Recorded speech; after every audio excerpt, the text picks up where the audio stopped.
चलिए आपको बताता हूँ कैसे आती है सीखो कमाओ योजना की सैलरी। लेकिन उससे पहले आप इन स्क्रीनशॉट को देखिए।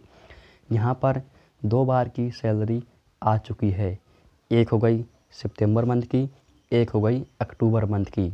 जो यहाँ पर 8,800 रुपये हैं, ये है सितंबर मंथ की, जो कि अक्टूबर में आई थी 9 तारीख को।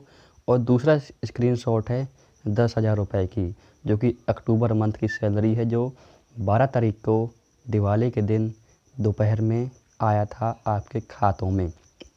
ये किसी दूसरे का स्क्रीनशॉट है। तो यहाँ पर मैं दिखाने के लिए आपको बता रहा हूँ कि सैलरी आ चुकी है।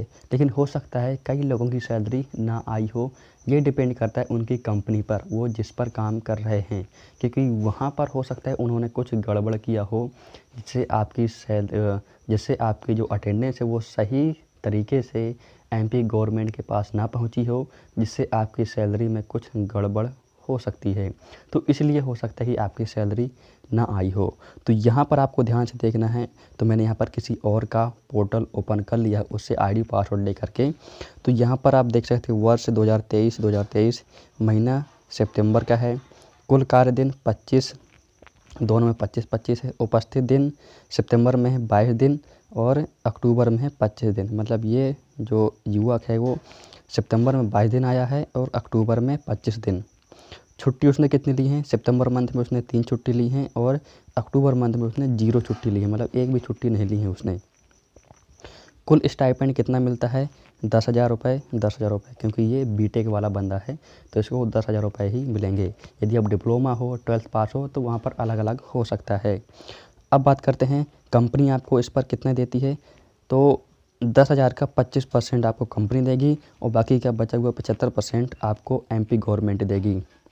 जो आप 22 दिन आए हो उसका टोटल हो गया 8,800 रुपये, और जो 25 दिन अगर आप आए हो तो उसका टोटल हो गया 10,000 रुपये। ठीक है। अब कंपनी के अनुसार जो 25% है, 10,000 का 25% 22 दिन के लिए वो है 2,200 रुपये। और अक्टूबर मंथ की अगर बात करें तो 25% हो गया 2,500 रुपये। यदि आप 25 दिन आए हो तो 10,000 का 25% हो गया 2,500 रुपये।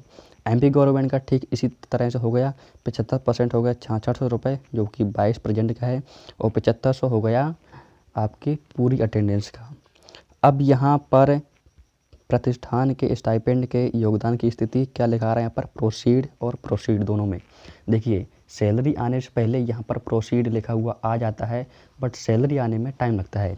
मान लो 7 तारीख को आपकी सैलरी आनी है तो यहाँ पर प्रोसीड तो लिखा हुआ आ जाएगा, लेकिन सैलरी आपके 1-2 दिन का समय लगता है। और आगे तो आपको एन दिखाई दे रहा है। तो यहाँ पर अभी इन्होंने कुछ रिमार्क या कुछ अलग से डाला नहीं। यदि कुछ दिक्कत आती है तो यहाँ पर ये लोग रिमार्क में डाल देते हैं। तो आप देख सकते हैं यहाँ पर सैलरी ऐसी और इस तरह से आती है। तो यहाँ पर 3 अटेंडेंस का आपका यहाँ पर 1,200 रुपये कटा हुआ है सितंबर मंथ का। तो आप जितनी ज़्यादा छुट्टी लेंगे उस छुट्टी का, यदि आप बीटेक वाले हैं तो एक छुट्टी का आपका 400 रुपये कटेगा। तो यहाँ पर इन्होंने 3 छुट्टी ली है तो 1,200 रुपये कटा हुआ है, इसलिए इनका टोटल स्टाइपेंड 8,800 रुपये आया हुआ है।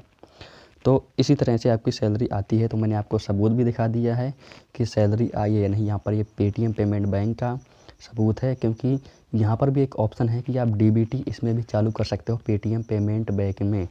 यदि आपको जानना है कि डीबीटी कैसे चालू करते हैं पेटीएम पेमेंट बैंक में, तो मुझे नीचे कमेंट करके बताना। मैं उसके लिए एक अलग से सेपरेट वीडियो आपको सभी के लिए बना दूँगा। तो इस वीडियो में इतना ही। बहुत बहुत धन्यवाद।